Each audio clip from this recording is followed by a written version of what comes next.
देश और राज्यर गौरव एथलेट श्रावणी नंद 26तम एशियन एथलेटिक चैंपियनशिप रे रौप्य पदक जीति राज्य और देश पर गौरव आनिले ओडिशार एथलेट श्रावणी नंद एने ओडिशा एथलेटिक एसोसिएशन पक्षर बारवाटी स्टेडियम रे संबर्धना दिया जायछि।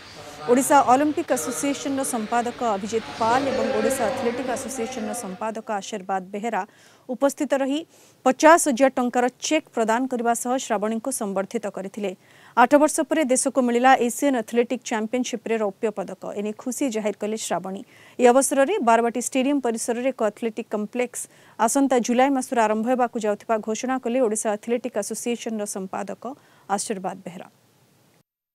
जेहेतु मो समस्त मेडल सब बहुत भैल्यू रखी थाए मेडल टी मो अत्यधिक मूल्यवान सब क्रिटिसाइज कर दिया जाउथिला जे मोर एज हो गलाने मु खेली परिबिनी तो सेति पई मु समस्त को एई मेडल द्वारा जणाइबा को चाहूची जे एबोली कोनोसी न थाए किछि दिन जे आपण परिश्रम करूछंती निश्चय आपण जीति पारे। 2017 रे हमर एटा ब्रोंज मेडल थिला ता परठू इवेंट रे कोनोसी मेडल नथिला 8 वर्ष पर 8-9 वर्ष पर आज मेडल टी मिली एवं सेटा ब्रोंज रु सिल्वर मेडल हेची।